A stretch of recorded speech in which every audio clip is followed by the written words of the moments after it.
Welcome back. We are now going to turn to our study of the 137th Psalm. And I just want to mention, obviously we're going to have multiple lectures on these on this book called the Book of Psalms. It sits right in the middle of the Old Testament. It's pretty easy to find because it's one of the longer books in the Old Testament, as we call it.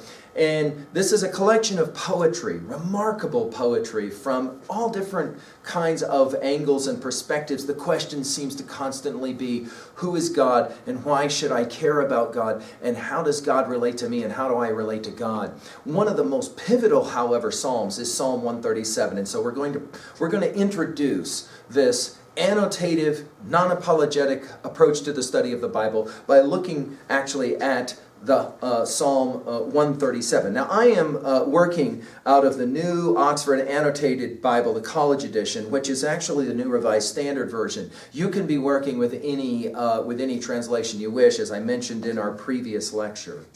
Let's just summarize now and review. What is this annotative approach to biblical text? It's the exact same approach that we use in 303 when we're meeting any kind of literary text. We're going to first of all understand that we work at 3 levels of reading. Level 1, we're going to ask some questions about what does the text say. Level 2, what does the text mean? Level 3, how does the text relate? Let's now turn to this brief psalm. Let's read it together, and then we'll come back to do a brief annotative working of the text, all right? Psalm 137. By the rivers of Babylon, there we sat down and wept when we remembered Zion. On the willows there we hung up our harps. For there our captors asked us for songs, and our tormentors asked us for mirth, saying, "Sing us one of the songs of Zion." How could we sing the Lord's song in a foreign land?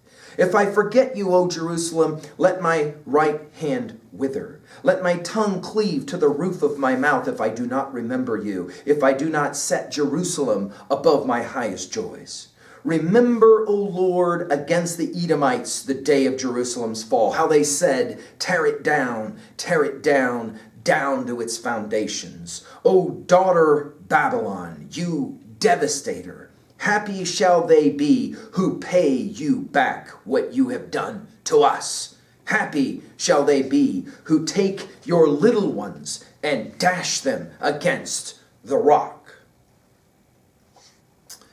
Now we'll turn to this psalm, and our real purpose here is just to introduce an approach to reading, which will ask 3 questions. At level 1, we're going to ask, what does this text say? And we could, of course, make some real quick observations. We could say this is a text that says basically 2 things. 1, we miss home. We are in a foreign land. We are in exile. We are stuck in Babylon. We are away from our home, Jerusalem or Zion, and we miss it. And while we're here, we're being tormented. We're being challenged to sing songs that are from our earlier experience of being at home in Jerusalem. In a foreign land, how can we do that? They are laughing at us and the like. There's any number of comments on this part of the psalm. In fact, there's a rabbinic medrash, it's called a Jewish comment, that actually suggests that these players of music bit off their fingertips so that they didn't have to play music anymore. It's a devastation to be in exile for them. The second part, obviously, what does the text say, is payback. We hope that terrible things are done to you, the Edomites or the Babylonians, because of the things you did to us. Even so much as a really graphic image of smashing infants' brains out on a rock. A very violent ending to this poem. At level 2, we're going to ask a different question from what does the text say. We're going to ask, what does the text mean? And we're going to divide this up into 2 different kinds of approaches. We'll call it 2A, that is to say, what messages or themes can we talk about from this text?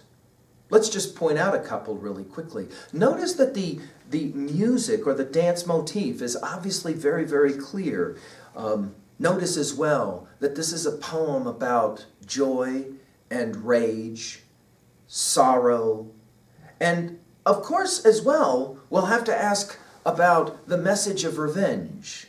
What is it like to hope that something really terrible happens to people who have done something terrible to us? This text, the Bible, will have much to say about the idea of revenge, and it's not going to be always so clean as to what is the best way to understand the notion of revenge.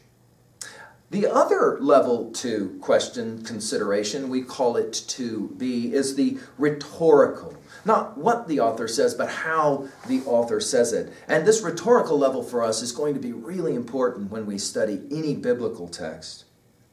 Notice there is repetition in this poem, almost like a song. But note the irony. Another, of course, important rhetorical observation. This is a song poem about not singing. That is to say, we can't sing anymore. We're being tormented by our foreign oppressors, and they want us to sing songs to make fun of us, but we can't do it. But notice the lamentation, the song of sadness or sorrow, is in fact itself a song. A song which, of course, ends with, we might say, abject rage. We hope that you get the payback that you deserve. If the first level of reading asks, what does the text say, and we try to summarize, and the second level of text reading for us is, what does the text mean? And we look at it from a thematic or a message perspective as well as from a rhetorical perspective. Our third level is in many ways the most important, and it builds off of the other two. And the third level asks, how does this text relate? Now we're going to subdivide as well, so we'll talk about 3A and 3B, this question. At 3A we will ask, how does this text relate to other texts that I'm familiar with? Now, we're very inclusive in our use of the word text. Everything from video games to music to movies to TV shows and obviously to other texts that we have read. For example, if we're just making a very brief exegesis of this at level 3A, we might point out a couple of observations. One of the stories that we teach, normally at the high school level, sometimes at the college level, is Stephen Vincent Benet's classic. It's called By the Waters of Babylon. The ancient, or the older translation from the 1611 is actually not by the rivers of Babylon, but by the waters of Babylon. And Benet writes this very interesting post-apocalyptic story, and he calls it By the Waters of Babylon. No way to really appreciate what Benet is doing in this text if you don't know this poem, Psalm 137, and it's very difficult to know this poem if you don't know the information that we were presenting earlier with our brief history introduction. By the way, you might remember as well that Lady Macbeth will say to Macbeth in Macbeth Act 1, Scene 7, that if she had ever lied to her husband, the way she is saying that Macbeth has lied to her, that she would actually dash the brains of a child out on the rock. Sometimes when my students hear that, they're like, whoa, that is awfully extreme. Some don't realize that actually Shakespeare is making a reference or an allusion to this 137th Psalm. At 3B, this is a personal relation question. How do I relate personally to this text? Here, we really do our most important learning, as we always say in 303. Here's where we try to make some kind of connection that will allow for us to have some ability to remember a text and then to hold on to that text over time. Questions, for example, from 137 might be, a time maybe that you felt alone or alienated, a time when you felt like you were being ridiculed and there was nothing you could do about it. Dislocation, we might say. Of course, we might also ask about a time that you were so upset that you wished something really terrible would happen to pay back maybe what others have done to you. And then the quandary about whether that's the right thing or the wrong thing to feel. Well, that concludes now our second introductory lecture. The plan for our study is we'll follow the Bible from the beginning book of Genesis to the concluding book of Revelation. For some of the books we'll devote more than one lecture. We have to. For example, the book of Genesis really does demand that we pick up this book and we first talk about it in overview and then talk about it in specific stories. So much of the literature that we will study in the Western tradition is going to be linked to the Bible and especially to the stories of Genesis, and so we will take our time.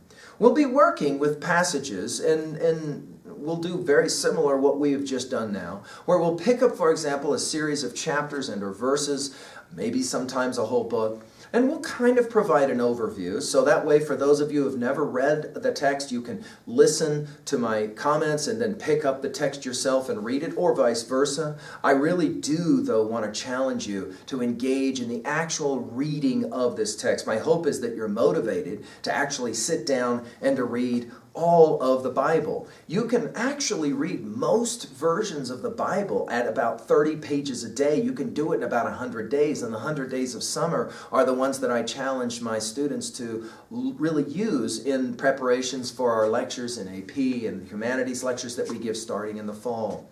So let's turn next to the book of Genesis. Let's talk in a first lecture about an overview of that book, just so that you have a sense of the territory. Much of it will be really rooted out of this conversation of the map we were working with a few seconds ago.